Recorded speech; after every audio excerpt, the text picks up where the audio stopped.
नमस्कार। आज हम डिज़ाइन थिंकिंग के एपिसोड में आप लोगों से अपने अनुभव साझा करने के लिए यहाँ पर उपस्थित हुए हैं। अभी तक के पिछले एपिसोड में हम लोगों ने डिज़ाइन थिंकिंग को बहुत अच्छे से समझ लिया है, यह कहाँ पर प्रयोग होती है और कैसे हम इसका उपयोग अपनी समस्याओं को सुलझाने में करते हैं। जैसा कि हम लोग सब लोग जानते हैं कि अभी तक हम लोग डिज़ाइन थिंकिंग के पांचों डोमेन को भी समझ चुके हैं। एम्पैथी को समझ चुके हैं हम लोग, डिफाइन को समझ चुके हैं, आइडिएट को, उसके बाद जो नेक्स्ट स्टेप आता है वो आइडिएट का होता है, प्रोटोटाइप का होता है और टेस्टिंग का होता है। पिछले एपिसोड में हम सब लोगों ने एम्पैथी को बहुत अच्छे से समझा है और आज के 7वें एपिसोड में हम लोगों ने डिफाइन के बारे में थोड़ा बहुत अपनी अंडरस्टैंडिंग विकसित कर ली है। आज के एपिसोड में डिफाइन को हम और भी अच्छे तरीके से समझने का प्रयास करते हैं। इस एपिसोड में हमारे पास बहुत ही शानदार बच्चे और बहुत ही इंटेलिजेंट बच्चे हमारे साथ आए हैं। ये तीनों बच्चे राजीव गांधी नवोदय विद्यालय देहरादून से हैं। मैं आपका इनसे इंट्रोडक्शन करवाता हूँ। सबसे पहले हमारे साथ हैं कुमारी गरिमा। आप राजीव गांधी नवोदय विद्यालय में कक्षा 10 की छात्रा हैं। उनके बाद हमारे साथ आ रखी हैं कुमारी समृद्धि। आप राजीव गांधी नवोदय विद्यालय देहरादून में कक्षा 11 की छात्रा हैं। उनके साथ हमारे साथ आ रखे हैं अभिषेक चौहान। आप राजीव गांधी नवोदय विद्यालय में कक्षा 12 के छात्र हैं। तो आइए आज की चर्चा में आगे बढ़ते हैं। लेकिन आगे बढ़ने से पहले हम आपके साथ एक बहुत ही शानदार और ज्वलंत उदाहरण साझा करने चाहते हैं। इस समय जैसा कि आप लोग देख सकते हैं, तो आइए आगे बढ़ने से पहले हम आपके साथ एक बहुत ही शानदार उदाहरण साझा करना चाहते हैं। जैसा कि आप स्क्रीन पर देख पा रहे हैं, यह बहुत साधारण सी एक सब्जी जिसको कि हम लोग मूली कहते हैं, मूली का चित्र दिखाई दे रहा है। इस मूली के दिखाने के पीछे एक बहुत ही शानदार कहानी है। सेकेंड वर्ल्ड वार जब चल रहा था, उसके बाद वियतनाम में और जो हमारे साउथ ईस्टर्न कंट्रीज हैं वहाँ पर एक बड़ी प्रॉब्लम आ गई थी और वो प्रॉब्लम थी न्यूट्रिशन की। अब न्यूट्रिशन की प्रॉब्लम कैसे आई? हम लोग भी दैनिक जीवन में ऐसा ही करते हैं। ये जो मूली आप लोगों को दिखाई दे रही है, इस मूली में हम लोग ऊपर के पत्तों को सैलेड वगैरह में यूज कर लेते हैं और जो नीचे का सफेद वाला भाग है इसको भी मोस्टली हम लोग सैलेड वगैरह के या अन्य प्रयोग से अन्य जगह पर हम लोग इसका प्रयोग कर लेते हैं। लेकिन संभवतः हर फैमिली में ऐसा होता होगा कि इसका जो बीच का पोर्शन आप लोगों को दिखाई दे रहा है, जहां पर कि इसकी पत्तियां ऊपर दिखाई दे रही हैं और नीचे से सफेद वाला पोर्शन जहां पर ज्वाइंट हो रखा है, इसको हम सब लोग बेकार समझकर फेंक देते हैं। तो वियतनाम में एक बड़ी प्रॉब्लम आई कि वहां पर एक बहुत बड़ी पॉपुलेशन, और वियतनाम ही नहीं बल्कि साउथ एशियन कंट्रीज में एक बड़ी प्रॉब्लम आई कि रिसर्च के बाद पता चला कि वहां के जो स्कूली बच्चे और जो युवा थे वो माल न्यूट्रिशन का शिकार हो रहे थे। माल न्यूट्रिशन का शिकार होने पर जब रिसर्चर्स ने और जो हॉस्पिटल्स के लोग थे, बड़े बड़े डॉक्टर थे, उन्होंने अपनी रिसर्च में पाया कि ये जो मूली का ऊपर वाले पत्ते वाला भाग है, इसको तो हम बड़े अच्छे से यूज कर लेते हैं, नीचे वाले पोर्शन को भी हम लोग यूज कर लेते हैं। लेकिन उन्होंने अपनी रिसर्च में पाया कि जहां पर दोनों पत्ते और नीचे की मूली ज्वाइंट हो रहे हैं, ये दरअसल न्यूट्रिशन का बहुत बड़ा भंडार है। और उन्होंने लोगों को प्रेरित किया, बहुत ज़्यादा अवेयरनेस प्रोग्राम चलाए और उन अवेयरनेस प्रोग्राम के जरिए उन्होंने विद्यालयों में चलाए, सोसाइटी में चलाए, सड़कों पे चलाए, हॉस्पिटल्स में चलाए। बेसिकली उनका जो हॉस्पिटल में अपने अवेयरनेस प्रोग्राम थे बहुत ज़्यादा चलाए और तब डॉक्टर्स भी समझे, स्कूल के बच्चे भी समझे और ये जो बीच का पोर्शन जो मूली का हमको दिखाई दे रहा था अभी तक, उसको लोगों के जो हमारा डेली फूड होता है उसमें उन्होंने उसको इंक्लूड करने की राय दी। इससे क्या हुआ कि माल न्यूट्रिशन की प्रॉब्लम बहुत जल्दी ही सॉल्व हो गई। हम लोग भी अपने दैनिक जीवन में ऐसा ही करते हैं, तो शायद इस कहानी से प्रेरित होकर के हम लोग भी अपने दैनिक जीवन में ऐसा ही करें कि इस बीच के पोर्शन को अपने दैनिक भोजन में हम लोग उसको इंक्लूड कर सकते हैं। अब हम बात करते हैं सबसे पहले गरिमा से। गरिमा, क्या आपके जीवन में कुछ ऐसी प्रॉब्लम आई हैं जहां पर कि आप फंस गए हों, लेकिन आपका एक समूह है, उस समूह ने उसको मिल करके सॉल्व करने में आपकी हेल्प की हो, कभी आप उस समूह का हिस्सा बने हो या वो समूह आपका हिस्सा बना हो, तो अपने अनुभव को हमारे साथ साझा कीजिए। गरिमा। यस सर, मेरे साथ ऐसा हो चुका है। जब हम अपना नया मकान बना रहे थे तो हमें ये समझ नहीं आ रहा था हम किस प्रकार का बनाएं, क्योंकि बहुत सारे लोग हैं हमारे फैमिली में। तो कोई कह रहा था ग्लास में बनाओ, कोई कह रहा था वुडन टाइप में बनाओ, कोई कह रहा था स्लेटी टाइप में बनाओ। अच्छा, ये स्लेट के मकान की राय कौन दे रहा था? सर ये हमारी दादी दे रही थी। अच्छा, आपकी। और कांच की मकान बनाने की कौन सी टफन ग्लास उसको कहते हैं, उसकी यस राय सर, कौन यस दे रहा सर, था? ये मेरे भैया और दे रहे थे। भैया लोग दे रहे हैं यस जी। सर। तो सुनाइए। तो सर इसमें हम ये नहीं समझ पाए कि हम किसका बनाएं, पर सर बहुत डिसीजन के अच्छा, बाद। मम्मी की क्या राय थी बेटा? सर मम्मी वैसे थी कि बना लो किसी के साथ भी। फाइनेंस का? हाँ, मतलब दोनों साइड कॉमन। दोनों साइड कॉमन थी, ठीक है, बहुत अच्छी दादी बात की है। भी और आपके भाई के साथ भी? यहाँ दोनों के यस जी। साथ। तो फिर इस बात पे हम पहुंचे कि हम बनाएंगे। हमने 2 मंजिला बनाया। तो ऊपर का हमने कांच का रखा और नीचे का हमने थोड़ा वुडन टाइप पे बना रखा है। तो आपने गरिमा की बात सुनी।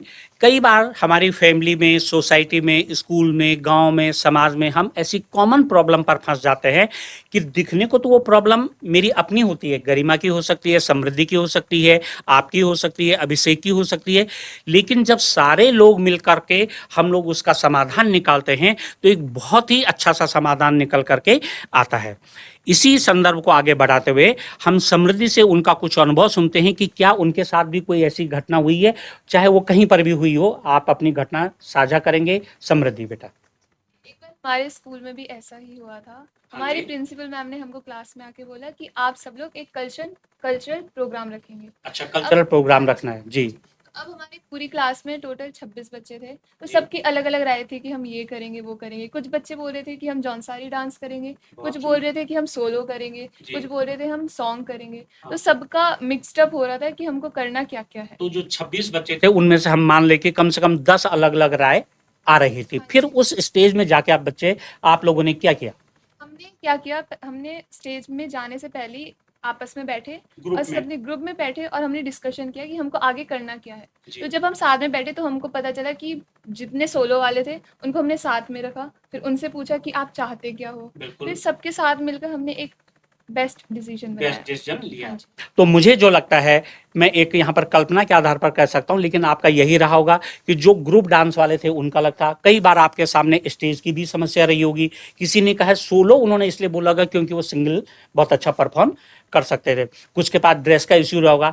लेकिन अंततः जब आप 26 बच्चे 5 या 6 ग्रुप में बैठे होंगे तो एक जो सही डिसीजन आया। अच्छा, जो आपने उसके बाद 1 या 2 दिन बाद जो आपने जो स्टेज परफॉर्मेंस दी, उस पर आपकी प्रिंसिपल मैडम की क्या राय थी? मैंने बोला कि बहुत अच्छा बहुत था। अच्छा, बहुत सुंदर। और यही हम चाहते थे। अब आगे हम जो बात आपके सामने लाएंगे वो यही है कि क्या अकेला डिसीजन बहुत अच्छा होता है या एक ग्रुप में जब हम डिसीजन लेते हैं वो ज़्यादा अच्छा होता है। नेक्स्ट हम चलते हैं अभिषेक की तरफ। अभिषेक, आप भी कुछ अपना ऐसा अनुभव साझा कीजिए जहां पर कि लगता हो कि अकेला डिसीजन के बजाय अगर हम ग्रुप में सोच समझ करके डिसीजन लेते हैं तो वो बड़ा पावरफुल होता है और अच्छा होता है। अभिषेक। ग्रुप में लिया हुआ डिसीजन ज़्यादा पावरफुल होता है सिंगल के लिए बजाय के। हाँ जी। तो मेरे साथ एक ऐसी घटना हुई थी कि मेरे पापा ने कहा था कि हमें कार लेनी है। तो मैं अच्छा, तो पापा कार लेना चाह रहे थे जी। मतलब इस मॉडर्न ज़माने में तो मैंने कहा कि पापा स्टाइलिश कार लेनी है। Stylish car? जी सर। बहुत महंगी वाली? यस सर, महंगी वाली। जी जी। अब पापा ने कहा स्टाइलिश छोड़ो कि सेफ्टी ज़्यादा मैटर कर दी है। सेफ्टी, बिल्कुल सही कहा उन्होंने कि भाई सेफ्टी है जी। और लोगों की क्या राय थी अभिषेक? मम्मी ने कहा कि सेफ्टी भी होनी चाहिए और तेरा स्टाइल भी रहेगा। ये सबसे अच्छी बात थी। Yes sir. कि सेफ्टी भी और स्टाइलिश भी, और थोड़ा फाइनेंशियल प्रॉब्लम भी था तो मम्मी ने कहा कि उस पर भी थोड़ा विचार करना चाहिए। तो फिर सबका निचोड़ ये निकला कि हमने अच्छी गाड़ी ली सर। बहुत सुंदर। देखिए, जब हम लोग अभी देखिए कि अभिषेक ने अपने परिवार की बात को जोड़ा है, गरिमा ने भी अपने परिवार की बात को जोड़ा है, लेकिन गरिमा के परिवार में जो मकान बनाने वाला इश्यू था उसमें बाहर के लोग भी जुड़े हुए थे और उन सब लोगों ने मिलकर के एक कॉमन डिसीजन लिया जिसमें कि आज गरिमा के घर वाले रह रहे हैं।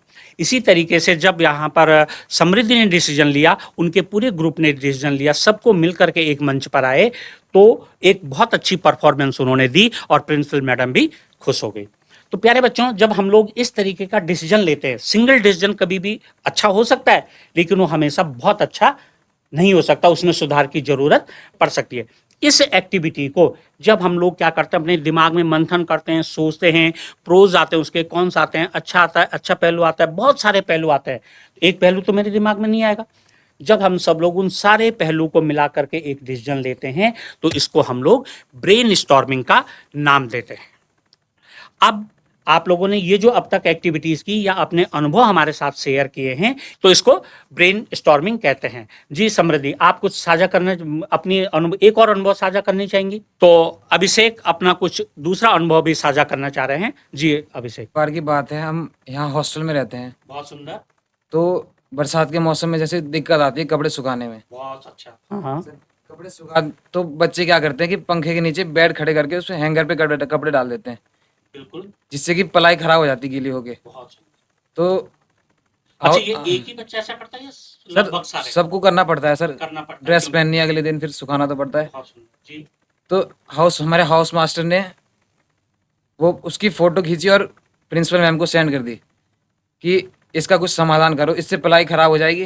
देखिए, उन्होंने शिकायत नहीं की बल्कि वो आपकी प्रॉब्लम के सॉल्यूशन में आकर के उन्होंने प्रिंसिपल मैडम को कहा कि इसमें कुछ सॉल्यूशन करिए। जी जी, तो प्रिंसिपल मैम ने ग्रुप में फोटो साझा कर दी कि सब अपने विचार रखो इस पे। बहुत सुंदर तो सबने अपने विचार रखे, तो एक निष्कर्ष निकल के आया उसका जी, कि साइड, दीवार के साइड में जैसे कर्टेन्स लगते हैं सर, बिल्कुल, तो वैसे पाइप लगा के फिर उसमें हैंगर डाल के कपड़े सुखा सकते हैं सर। कपड़े सुखा सकते हैं। Yes sir.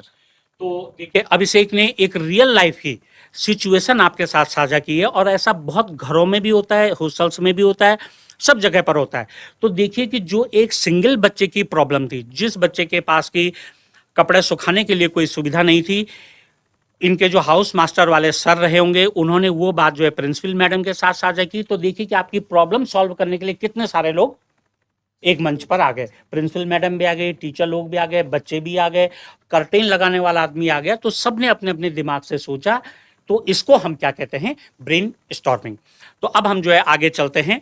ब्रेन स्टॉर्मिंग की घटना पर आप लोगों ने अपने अनुभव साझा बहुत अच्छे से किए हैं। अब हम यहाँ पर देखते हैं दूसरी जो एक्टिविटी है हमारी, वो है कार्ड सॉल्ट करना। अब हम डिफाइन की जो दूसरी एक्टिविटी है वहाँ पर आते हैं और इस एक्टिविटी में अपने अपने अनुभव साझा करेंगे। इससे पहले कि हम बच्चों के अनुभव साझा करें, मैं अपनी एक बात आपके साथ साझा करना चाहता हूँ। वर्तमान में जहाँ पर मेरा विद्यालय है, वहाँ पर सड़क बहुत ही पतली है। हमारा विद्यालय सड़क से लगभग 200 मीटर दूर है। वहाँ पर जितने भी लोग आते हैं वो सब अपने अपने व्हीकल्स, चाहे वो 2 व्हीलर हो, चाहे 4 व्हीलर हो, और इवन की बड़े बड़े ट्रक भी वहाँ पर खड़े होते हैं। तो एक बहुत बड़ी समस्या है वहाँ पर, कुछ समय तक पहले थी, कि यहाँ पर कैसे सारी व्हीकल्स का अरेंजमेंट किया जाए, कैसे 4 व्हीलर का अरेंजमेंट किया जाए। और जब छुट्टी होती है विद्यालय की, तो वहाँ पर किसी बच्चे का व्हीकल फंस जाता है, कभी टीचर का व्हीकल फंस जाता है, कभी बाहर से आने वाले जो लोकल लोग होते हैं हमारे पास, उनके भी व्हीकल फंस जाती है। तो मेरे दिमाग में आया कि क्यों ना हम ऐसा करें कि वहाँ से 50 मीटर दूर सबसे पहले हम 2 व्हीलर को शिफ्ट कर दें और उनको सब लाइन से लगा दें। तो जब वो लाइन से लग गए तो उसके बाद क्या होता है कि 2 व्हीलर्स वाले एक तरफ हो जाते हैं, 4 व्हीलर वालों को हमने स्कूल से लगभग 100 मीटर दूर खड़ा करने की राय दी। जो सब लोगों ने मान ली कि स्कूल में बच्चे आते हैं, कभी भी कोई मिस हैपनिंग हो सकती है, तो उन सारी चीज़ों से बचने के लिए हम लोगों ने वहाँ पर इस तरीके का अरेंजमेंट किया। ट्रक वालों से हमने कहा, जो कि सामान उतारते थे गाँव वाले, कि आप कोशिश करें कि स्कूल के जो विद्यालय आने का टाइम होता है वहाँ पर, और एटलीस्ट छुट्टी के समय आप जो है इस तरीके की व्हीकल्स को, अपने सामान को थोड़ा और दूर रखें। तो वहाँ पर एक अच्छा अरेंजमेंट बन गया है और सभी लोग खुश भी हैं। और सबसे बड़ी बात यह है कि बीइंग ए टीचर, मुझे और मेरे स्टाफ को और गांव वालों को ये लगता है कि हमारे बच्चे सेफ हैं। ये तो मैंने आपके साथ अपना अनुभव साझा किया है।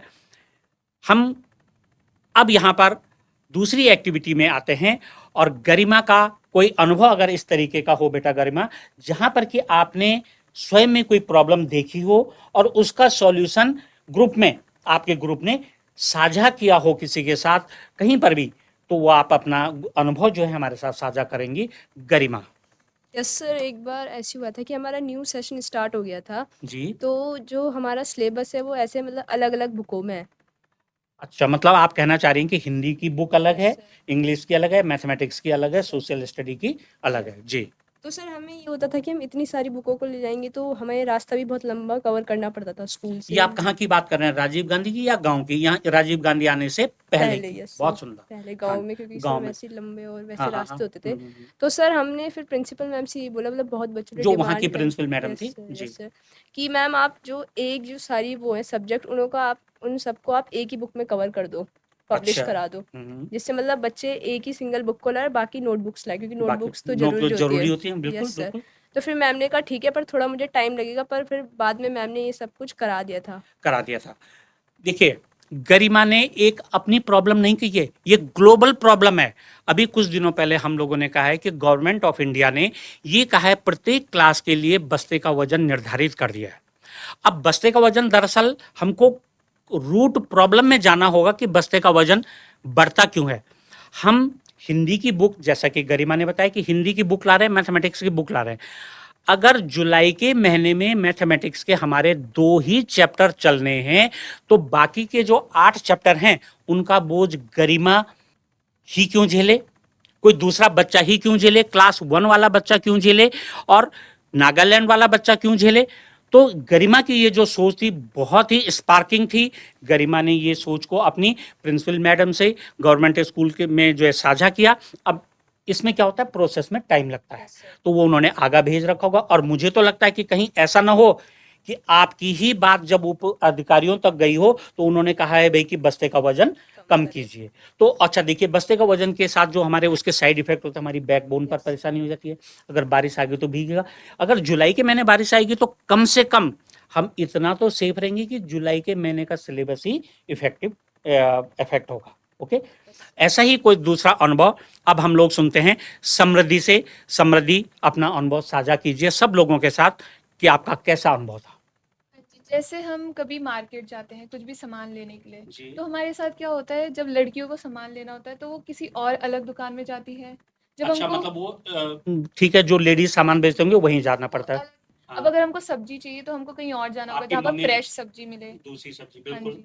और जैसे अगर कभी कपड़े खरीदने हो, जूते खरीदने हो, तो उसके लिए हमको अलग अलग दुकानों में जाना पड़ता है जो अलग अलग फेमस होते हैं अपनी अपनी जगह पे। ज्वेलरी लेनी है हाँ तो आप जी। अलग जगह जाएंगे। शादी के सामान के समय ऐसी प्रॉब्लम आती है कि आपको, अच्छा अगर आटा चावल हो तो वो दूसरी जगह जाए, उसके लिए अलग जाना तो पड़ेगा। फिर तो क्यों ना कुछ ऐसा किया जाए कि सिस्टम सब में कुछ एक ही जगह पे हो, कोई ऐसा मॉल बना दिया जहाँ पर सब्जी भी वहीं मिले, कपड़े भी वहीं मिले, जूते, मतलब हर चीज वहाँ पर मिले, जिससे हमको इधर उधर ज्यादा भटकना ना पड़े। भटकना ना पड़े। हाँ जी। बहुत अच्छी बात जो है अपने अनुभव। देखिए, ये जो बच्चे हैं ना, ये बच्चे हमारे प्रॉब्लम सॉल्वर है। एक बात मैं आपके साथ साझा कर दूं कि आप इनोवेटर तो हैं ये, लेकिन आज से आपका जो नाम डिजाइन थिंकिंग के इस अंडरस्टैंडिंग के बाद आया, आपका प्रॉब्लम सॉल्वर। गरिमा ने एक प्रॉब्लम का सॉल्यूशन दिया है यहाँ पर कि प्रॉब्लम सॉल्वर कहलाते हैं। गरिमा ने एक प्रॉब्लम का सॉल्यूशन दिया है कि यदि हम बुक्स को मंथ वाइज सिलेबस में बांट दें और वहां की एक ही बुक बन जाए तो स्कूल में हमको एक ही बुक लानी पड़ेगी। समृद्धि ने जो सॉल्यूशन दिया है कि हमारी जो डेली नीड्स होती हैं, चाहे वो किसी भी प्रकार की हो, उनके लिए हमको मार्केट में इधर से उधर और उधर से इधर आना पड़ता है। मार्केट में ट्रैफिक जाम हो जाता है, हमको एक जगह नहीं होता, और सबसे बड़ी बात कि टाइम बड़ा कंज्यूम होता है। तो गरिमा का तो उदाहरण था। उसके बाद जब हम समृद्धि का उदाहरण देखते हैं, समृद्धि के अनुभव देखते हैं, तो समृद्धि ये कहना चाहती है कि यदि सारी जो जरूरत का सामान है वो एक ही छत के नीचे आ जाए, और शायद इसी आधार पर हमारे मॉल्स वगैरह भी बन रहे हैं। गरिमा के अनुभव के बाद, समृद्धि के अनुभव के बाद, अब हम अभिषेक का कुछ अनुभव सुनते हैं कि अभिषेक क्या कहना चाहते हैं। अभिषेक, क्या कभी आपके जीवन में भी कुछ ऐसा घटना हुई है कि आपने इस तरीके की प्रॉब्लम देखी हो, आपके ग्रुप ने देखी हो, आपके दोस्तों ने देखी हो, और उसको आपने अन्य लोगों के साथ साझा किया हो? अभिषेक जी सर, बिल्कुल देखिए, जी। जैसा कि हम जानते हैं कि हमारे देश में पॉपुलेशन तो इतनी ज़्यादा हो रही है, बिल्कुल। तो जाहिर सी बात है कि लाइट तो सबको चाहिए होगी। बहुत सुंदर। तो ऐसा ही एक पोल पे मैंने देखा कि बिजली का पोल? Yes, sir, अच्छा। बिजली का पोल, सर। हम्म। तो उस पे बहुत सारी तारें ऐसे उलझी हुई थी। तारें बिजली की या बाकी वो केबल वाली भी? पता ही नहीं चलता। यस सर, पता ही नहीं चलता। जी जी। तो कभी किसी घर की लाइट खराब हो जाती है तो वो तार दूसरे घर की पकड़, यस सर, कोशिश करता यस है, सर, जिससे कि मतलब कुछ मिसहैपनिंग हो सकती है। Yes sir.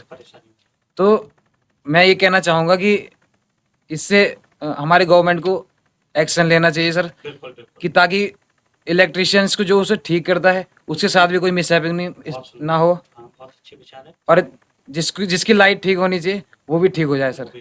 Yes sir. तो देखिए, अभिषेक ने ये बातें अपने मार्ग स्कूल से जाते हुए, बाजार जाते हुए इस बात को समझा होगा कि वास्तव में क्या प्रॉब्लम हो रही है।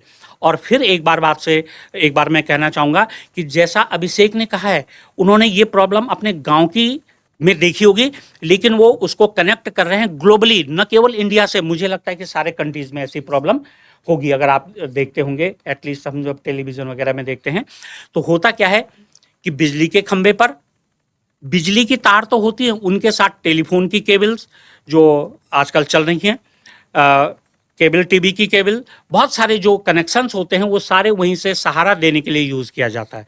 बहुत सुंदर आपने ये कहा है। तो आप लोग तीनों लोगों को बहुत अच्छा लगा कि आप लोगों ने अपनी अपनी समस्याओं को प्रॉपर चैनल से आगे बढ़ाने की या तो राय रखी है या उसको साझा किया है।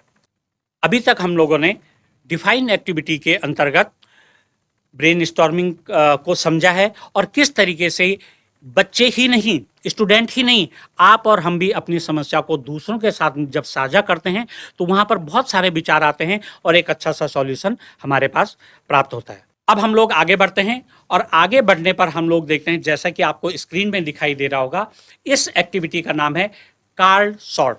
अर्थात कार्ड को हम यहाँ पर एक प्रॉब्लम लिखी रहती है, हमारे पास एक कार्ड होता है और उस कार्ड पर हमारे पास पीछे से एक प्रॉब्लम लिखी होती है। तो यहाँ पर सबसे पहले मैं एक कार्ड आपके सामने प्रस्तुत कर रहा हूँ। ये हमारे एसडीजी गोल में सेकंड वाला गोल है, जीरो पॉवर्टी वाला। अब हम लोग यहाँ पर देखते हैं हंगर एंड इम्प्रूव्ड न्यूट्रिशन। यहाँ पर जो हम देखते हैं कि आखिर में ये गोल संयुक्त राष्ट्र संघ को क्यों लेना पड़ा, क्यों सारे देशों ने इस गोल को अपने यहाँ पर स्वीकार किया है। तो हंगर के जितने भी कारण हम लोगों को दिखते हैं, वो जब हम इस कार्ड को उठाएंगे और कार्ड के पीछे, रियल लाइफ में तो हम कार्ड लेंगे, लेकिन ये तो संयुक्त राष्ट्र संघ का ऑब्जेक्टिव है, एक गोल है कि हमको इसको खत्म करना है, जीरो पॉवर्टी लानी है। तो यहाँ पर अगर हम इस कार्ड के चारों एंगल्स पर कहीं पर हम देखते हैं, तो जो मुझे लगता है कि हंगर का एक बहुत बड़ा कारण, कहीं पर हम लोग जो है बंजर जमीन की भी बात कर सकते हैं, इन्वायरमेंटल चेंजेस की भी बात कर सकते हैं, माइग्रेशन की भी एक कारण हो सकता है, कहीं पर पॉपुलेशन का बहुत ज़्यादा अधिक होना भी एक कारण हो सकता है, कहीं पर सारी सुविधाएं हैं लेकिन उसके बावजूद अगर हम लोग काम नहीं कर रहे हैं, वो भी एक कारण हो सकता है, पॉपुलेशन की डेंसिटी है वो भी एक कारण हो सकता है, अच्छे जो बीज हैं, हाइब्रिड बीज हैं, वो हमको न मिल पा रहे हों, वो भी एक प्रॉब्लम हो सकती है। कई जगहों पर ट्रांसपोर्टेशन की भी प्रॉब्लम हो सकती है कि हम ड्यू टाइम पर सही जगह पर अगर ट्रांसपोर्टेशन खादों का, बीजों का, जितनी भी हमारे खाद्य पदार्थ होते हैं उनको ना कर पा रहे हों, उसका भी हो सकता है।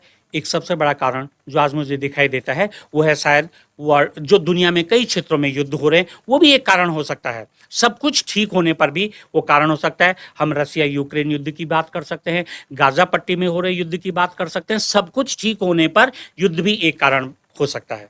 जिस प्रकार मैंने आप लोगों से अभी तक कार्ड को देखकर एक एसडीजी गोल लिया था, और वो गोल था हमारा दूसरा वाला, जीरो हंगर। उसके रेफरेंस में मैंने अपने संदर्भ में जो मुझे लगा, मैंने अपनी बातें आपसे साझा की। अब हम आगे की ओर चलते हैं, और जो हमारे साथ ये निर्माता है हमारे भविष्य के, इस देश के निर्माता है, आज भी ये निर्माता है। अब हम इनसे इनके विचार लेना चाहते हैं कि ये स्क्रीन पर आपको दिखाई दे रहा होगा कि ये बच्चे इन कार्ड्स को देखते हुए, ये हमारे कार्ड्स होते हैं और इन कार्ड्स पर प्रॉब्लम आपको दिखाई दे रही है। तो ये 3 कार्ड्स हमारे हैं। सबसे पहले मैं गरिमा को बुलाना चाहूँगा। गरिमा के विचार सुनते हैं हम लोग कि गरिमा, जो पहला वाला कार्ड है इस पे लिखा हुआ है schools with poor hygiene in washroom. तो अगर आपका कोई अनुभव स्कूल से रहा हो या बाहर से कहीं से रहा हो, तो आप अपना अनुभव साझा कीजिए कि वो कारण क्यों हुए होंगे। गरिमा। यस, मेरे जो वॉशरूम्स हैं स्कूल के, वो तो बिल्कुल साफ़ हैं, क्योंकि बिल्कुल। यहाँ पे एक मेड होती है जो हमेशा सफाई सफाई करती है। करती है जी। पर जब हमें आउटिंग मिलती है स्कूल से, तो हमें बाहर जाना पड़ता है अपना कुछ सामान लेने। तो जब हम वहाँ पब्लिक वॉशरूम्स यूज़ करते हैं तो वहाँ हाइजीन नहीं रहता प्रॉपर, वहाँ मतलब गंदगी रहती है। पब्लिक वॉशरूम में। Yes sir. हाँ हाँ। तो वहाँ बहुत गंदगी रहती है, तो मैं इस पे बोलना चाहूँगी कि इसे हमें सरकार से बोलना चाहिए कि इसकी सफाई कराए। बहुत सुंदर। गरिमा का देखिए वो अपने स्तर से बहुत एक उसने जेन्युइन प्रॉब्लम को साझा किया है कि हमारे घरों में इवन कि आपके स्कूल्स में सारे हाइजीनिक जो एक्टिविटीज़ हैं वो अपनाई जाती हैं, लेकिन जब हम पब्लिक प्लेस में कहीं पर जाते हैं तो वहाँ पर बड़ी प्रॉब्लम होती है, हमको सबको होती है। तो उसके कारण आपकी समझ में क्या क्या रहे होंगे गरिमा? सर हमें ये लगता है कि एक सरकार भी एक बहुत वो मेन इम्पोर्टेंट रोल करती है, उसे देखना चाहिए कि हमारे शहर में पब्लिक टॉयलेट्स हैं, साफ सफाई चल रही है। बिल्कुल, उनको जो है पब्लिक किसी व्यक्ति को वहाँ पर जो है Yes, sir. अपॉइंटमेंट कर दे या कहीं पर जो है ऐसी व्यवस्था कर दे कि वो हाइजीनिक रहें। Yes sir. अब जो हम दूसरा कार्ड देख रहे हैं स्क्रीन पर वो है road side stalls and sweetmeat shops. आजकल जब हम लोग जाते हैं तो सब जगह पर, क्योंकि आजकल की ज़िंदगी इतनी दौड़ भाग वाली हो गई है कि वहाँ पर हमको शायद बहुत समय कम मिल पाता है अपने घरों में खाने का, या कई बार हमें भूख भी लगती है। ऐसी स्थिति सब लगभग हम लोगों को रेलवे स्टेशन के पास, बस स्टैंड के पास और इंडस्ट्रियल एरियाज़ के पास बहुत ज़्यादा मिलती है कि वहाँ पर हम लोग इस तरीके की जो रोड साइड हमारे पास बहुत सारी दुकानें रहती हैं उनको हम लोग देखते हैं, जो फूड वेंडर्स होते हैं। तो समृद्धि, आप बताइए कि क्या आपने कभी कोई ऐसी प्रॉब्लम फेस की है जहां पर कि आपको रोड साइड पर जो ठेलियां लगी रहती है, लेमन लैंग्वेज में हम ठेलियां कहते हैं खाने की, वहां पर आपको कभी आपने देखा होगा, तो आपको वहां पर क्या क्या प्रॉब्लम आपने देखी है या किन कारणों से ये प्रॉब्लम होती है, किन कारणों से लगती है? समृद्धि। जैसे कभी भी मार्केट जाते हैं तो जी। हम क्या देखते हैं, जो स्टॉल्स ऐसे लगे होते हैं वो रोड के बिल्कुल साइड में लगे रहते हैं। तो जिससे क्या होता है, जब भी गाड़ियाँ चलती है उससे मोनोऑक्साइड, कार्बन मोनोऑक्साइड बहुत प्रोड्यूस होती है, जो कि बहुत बार खाने में चिपक जाती है।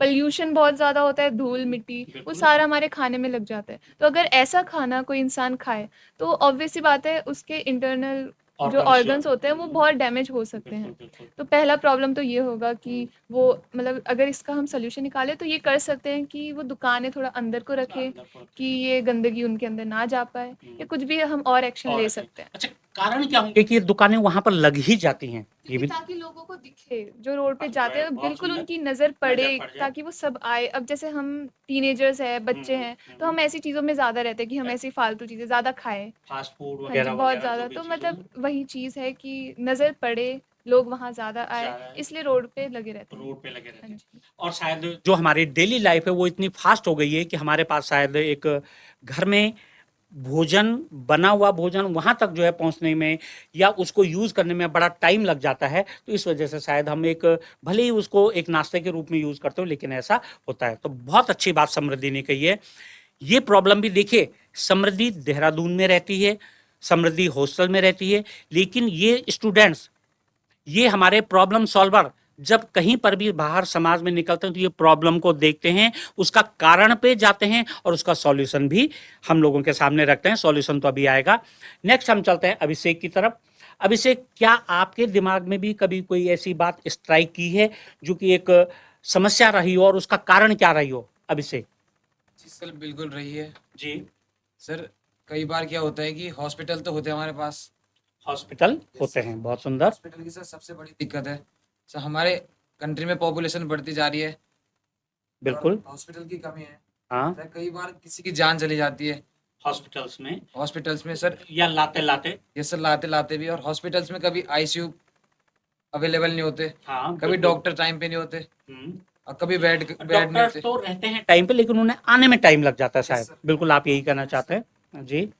तो ऐसा हो जाता तो किसी की जान चली जाती है। बिल्कुल। तो सर किसी की जान से ना खेलते हुए हम्म। कि हमारे हॉस्पिटल और बने, और बने, यस सर। उनमें सुविधाएं पूरी यस, हों, बिल्कुल सर। जो भी एक लाइफ सेविंग जो प्रोसेस होता है उनके यस पास, सर। वो वहाँ और पर। सर हाँ, रिमोट एरियाज में हमारे हॉस्पिटल तो हैं, बिल्कुल। मगर वहाँ डॉक्टर अवेलेबल नहीं है। बिल्कुल। जैसे कि मैं अपने गांव का एग्जांपल लेना चाहूंगा सर। आपका गांव कहाँ पड़ता है? सर मेरा गांव सर पजिटी लानी जौनसर बावर से जौनसार में पड़ता है जी। 11 किलोमीटर आगे। पैदल। तो सर रोड तो है, बिल्कुल। मगर वहाँ कोई डॉक्टर आने के लिए राजी नहीं है सर। बिल्कुल। तो ये आपकी एक पूरे गांव की और क्षेत्र की प्रॉब्लम है यस सर, जी। हॉस्पिटल बना दिया है मगर सर सुविधाएं लगभग- शायद यस सर। न ह्यूमन रिसोर्सेज की, न इंफ्रास्ट्रक्चरल जी। यस सर, इंफ्रास्ट्रक्चर भी है सर। 6-7 साल हो गए सर उसको बन के, मगर उसमें अभी तक कोई डॉक्टर नियुक्त नहीं हुआ सर। नहीं हुआ। तो देखिए कि यहाँ पर हम उनकी पीड़ा समझ सकते हैं कि उन्होंने इस प्रॉब्लम को समझा और कारण जो उन्होंने बताया। देखिए, हॉस्पिटल तो सब जगह है, लेकिन कारण क्या है? ट्रांसपोर्टेशन की शायद अच्छी सुविधाएं नहीं है।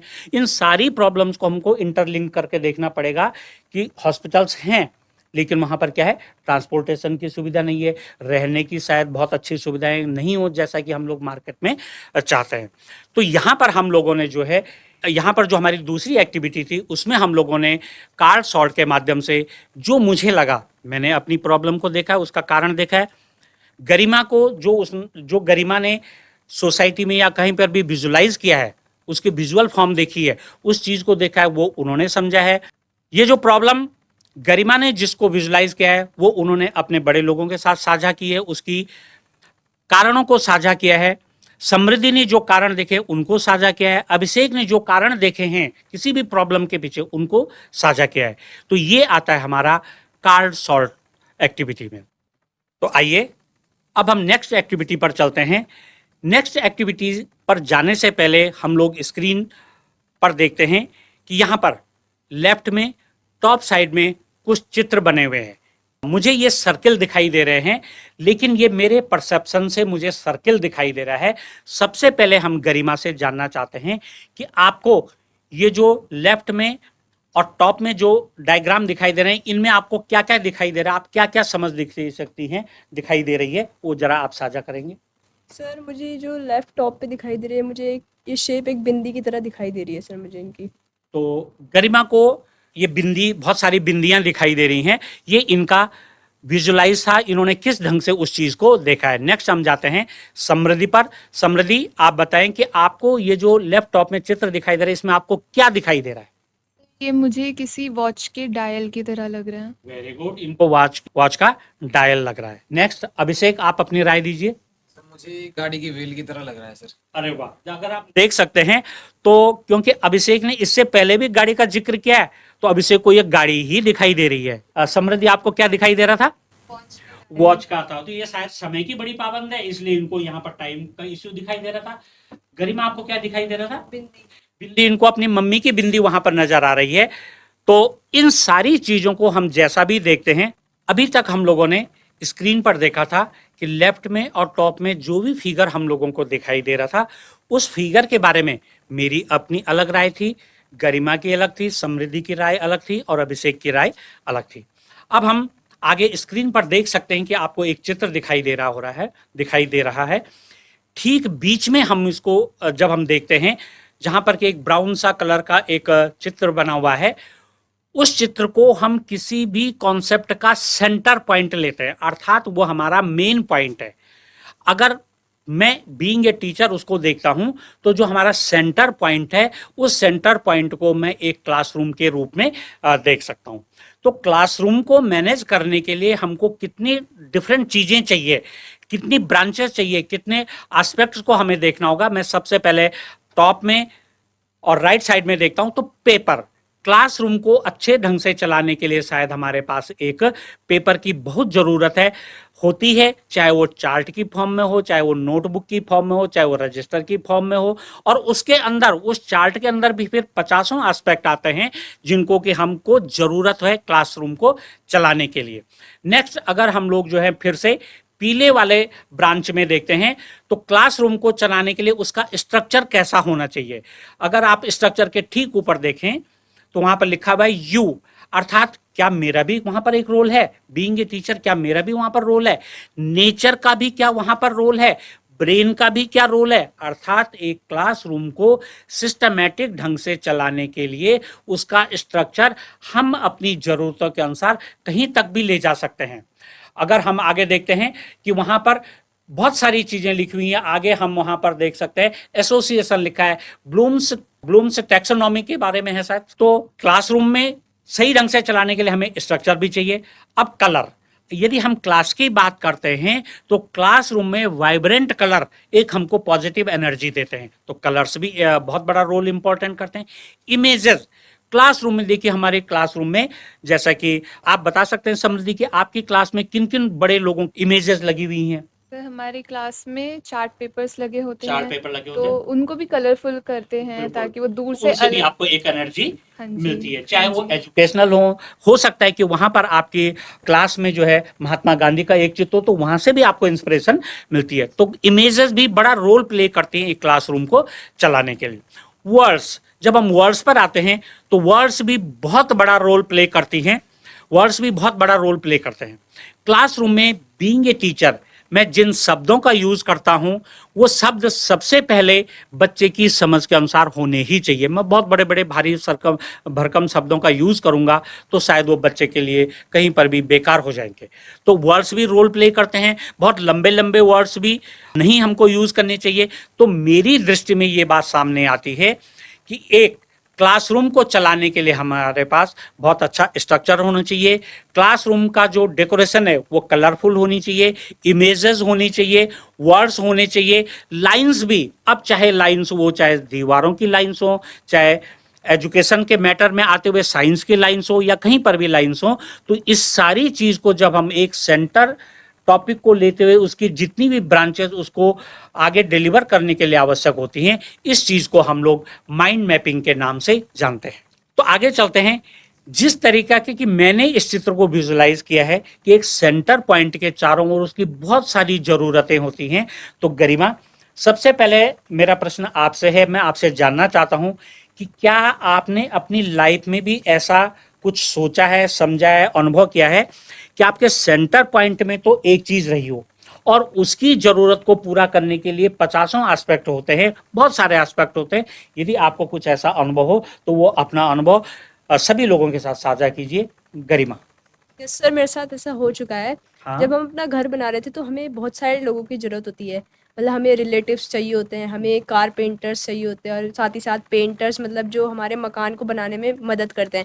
अगर ये सब नहीं होंगे तो हमारा एक मकान नहीं बन पाएगा पूरी तरीके से। बिजली वाले की भी जरूरत Yes, होती है, इलेक्ट्रिशियन। इलेक्ट्रीशियन की होती है, प्लम्बर की होती है, फिटर की होती है, Yes, बहुत sir. सारी चीजें जरूरत होती हैं। पेंट वाले की जरूरत होती है, लकड़ी वाले की भी आपको जरूरत होती है। तो गरिमा का कहना यह है कि सेंटर पॉइंट है इनका मकान।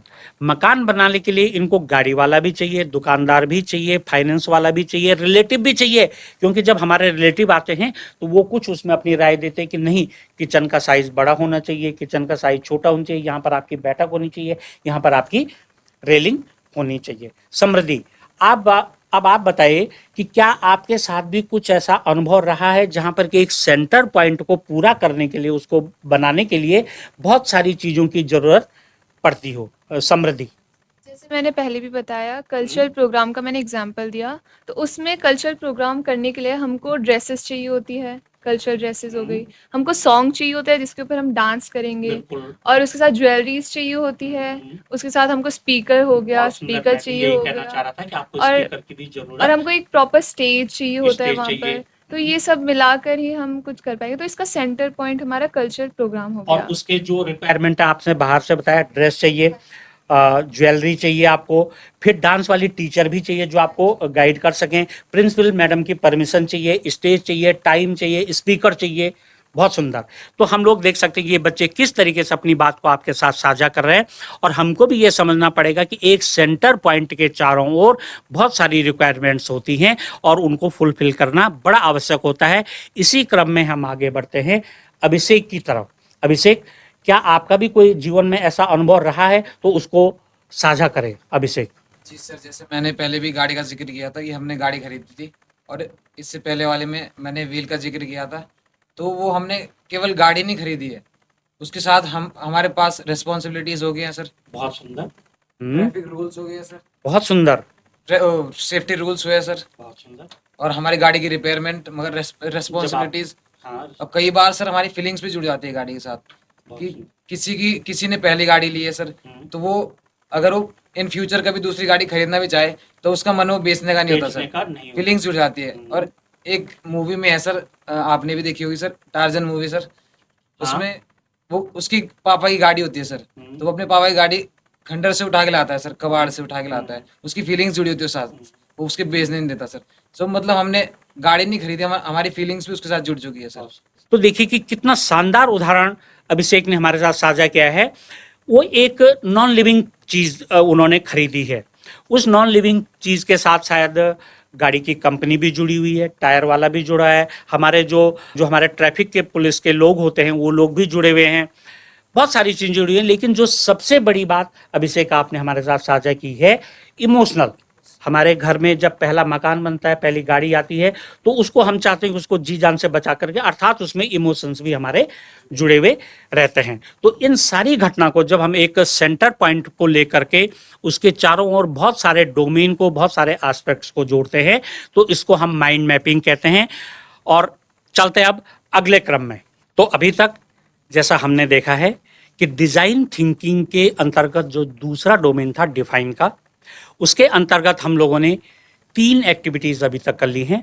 पहली एक्टिविटी थी ब्रेनस्टॉर्मिंग की, दूसरी एक्टिविटी थी कार्ड सॉर्टिंग की, और तीसरी एक्टिविटी थी माइंड मैपिंग की। नेक्स्ट अब हम लोग डिफाइन डोमेन के अंतर्गत चौथी एक्टिविटी पर चलते हैं, और ये होती है रोल प्ले की। रोल प्ले की एक्टिविटी करते समय बहुत सरल शब्दों में अगर मैं अपनी बात रखूं कि अगर मैं यहाँ पर हूँ, लेकिन अगर मैं दूसरे की जगह पर होता तो मैं वहाँ पर कैसा महसूस करता और वहाँ पर कैसा रोल प्ले करता, इसको बड़े सरल शब्दों में हम लोग जो हैं रोल प्ले के माध्यम से समझ सकते हैं। तो अभी तक हम लोगों ने डिजाइन थिंकिंग के अंतर्गत जो दूसरा डोमेन डिफाइन का था, उसकी 3 एक्टिविटीज कंप्लीट कर ली हैं या समझ ली हैं। पहली एक्टिविटी थी ब्रेनस्टॉर्मिंग की, दूसरी एक्टिविटी थी कार्ड सॉर्टिंग की, और तीसरी एक्टिविटी थी माइंड मैपिंग की। नेक्स्ट एक्टिविटी इसमें आती है रोल प्ले की। जीवन में कई बार हम लोग अपना रोल बदलकर दूसरा रोल को करना पड़ता है। अगर हम ऐसा करते हैं तो इसको डिफाइन के अंतर्गत हम लोग समझ सकते हैं। हम सामने वाले व्यक्ति की समस्या को तब बहुत अच्छे से समझ सकते हैं जब हम उसकी जगह पर जाएं और उनका रोल प्ले करें। इसी क्रम में सबसे पहले मैं गरिमा को बुलाना चाहूंगा और गरिमा की बात आपसे सुनते हैं, गरिमा के अनुभव आपसे सुनते हैं कि गरिमा, क्या आपने कभी अपने जीवन में कुछ ऐसा रोल प्ले किया है या आपकी समझ में कुछ ऐसी घटना हुई हो जहां पर कि आप दूसरे की जगह पर या दूसरा आपकी जगह पर जो है उस बात को या उस प्रॉब्लम को समझ रहा हो? गरिमा। यस सर, ऐसा हो चुका है। एक बार मैं खेल के आ रही थी शाम को, तो मेरे पापा ने कहा कि करीबन 7 या 7:30 बजे आ गई थी मैं, थोड़ा लेट हो गया था। तो पापा ने मुझसे कहा कि मत आया कर, मतलब पहले आया कर थोड़ा, ऐसी 6 मतलब जब अंधेरा होने को होता क्योंकि है पापा परेशान हो जाता है, Yes, sir. आपके हों किसी के भी पापा Yes, हों sir. परेशान हो जाते हैं बच्चे जब टाइमली नहीं आते। घर नहीं पहुंचते। जी। फिर पापा ने कहा कि जल्दी आ जाया कर। मैंने कहा आज ही तो लेट हुआ है तो क्या हो गया? पापा ने कहा नहीं। तो फिर पापा ने एक बार ऐसी मुझसे, मतलब मैं आ तो गई थी, तो एक बार खुद ही गए, मतलब 7 साढ़े 7 बजे रात को, मतलब फिर देखा कि कैसे वहाँ का माहौल है, जिस सब जहाँ मैं खेलती हूँ। तो फिर उन्हें पता लगा कि वहाँ का माहौल अच्छा है, मतलब मेरी बेटी ठीक है उस सेफ साइड। जगह पर यस है। सर। तो फिर तब पापा को मुझ पे लगा कि हाँ ठीक है। तो ठीक लगा। यहाँ पर जो गरिमा कहना चाहती है, जो उसके भाव हम लोग समझ सकते हैं कि इनके पापा ने स्वयं को गरिमा की जगह पर रख करके देखा कि हाँ वहाँ का माहौल सेफ है, तो शायद मुझे इतनी चिंता करने की जरूरत नहीं है। तो अभी तक जो आपने सुना और समझा गरिमा से, गरिमा के विचार ये थे कि जब गरिमा के पापा ने स्वयं को गरिमा की जगह रखा और उन्होंने पूरा इन्वायरमेंट देखा, खेल का मैदान देखा, तो उनको विश्वास हो गया कि मेरी बेटी सेफ है। गरिमा, आप कुछ और बात साझा करना चाह रही थी? यस सर, जैसे मैंने बताया कि पापा ने मेरी अपनी जगह रखा, हाँ मतलब पापा ने मुझे रखा अपनी जगह। हाँ। तो अब एक दिन मेरे साथ भी ऐसे हुआ, पापा ऑफिस से लेट आए, तो मुझे भी थोड़ी फिक्र होने लगी, मुझे कि क्या पापा पूरे परिवार को बिल्कुल कि आज कैसे होगी, इतना लेट कैसे आ लेट गए। कैसे हो गए? तो फिर इस पे मैंने भी एक तरीके से रोल प्ले किया उनका, जो उनका अच्छा, पहले जब करते आपके थे। पापा ऑफिस से आने में लेट हो गए थे Yes, तब sir. आपने स्वयं को पापा की पापा जगह। की जगह पर रखा। जी। Yes sir. तो सर फिर पूरे परिवार को ये फिक्र होने लगी, तब मैंने देखा हाँ कि कैसे पापा पहले हमारी फिक्र करते थे जब हम लेट आते थे खेल के। देखिए, इससे शानदार उदाहरण शायद कुछ भी नहीं हो सकता है, और ये दैनिक जीवन में हमारे घरों में, सबके घरों में होता है कि जब कोई भी व्यक्ति थोड़ा सा देर करता है तो कभी बच्ची पापा की जगह पर खुद को रखती है, उसकी चिंता करती है, और दूसरे दिन पापा अपनी जगह बच्चों की जगह पर रखते हैं तो उनकी चिंता करते हैं। इसी को रोल प्ले कहते हैं। नेक्स्ट हम चलते हैं समृद्धि की ओर। समृद्धि, अगर आपका भी कुछ ऐसा अनुभव रहा हो तो सबके साथ साझा करें। समृद्धि। जैसे हम अपनी क्लासरूम्स में देखते हैं हाँ। जो बच्चे होते हैं तो बहुत शरारती होते हैं। वो उनकी अब नेचर होती है। वही वो अपना खेल रहे हैं, कूदते हैं क्लास में, तो टीचर्स टोकते हैं बच्चों को बिल्कुल। कि आप ऐसा ना करो, आप अच्छे से बैठो। हाँ। तो अब हम यही सोचते हैं अब बच्चे हमारे दिमाग में यही आता है कि टीचर्स हमको इतना टोकते क्यों हैं? टोकते क्यों? क्यों टोकते हैं?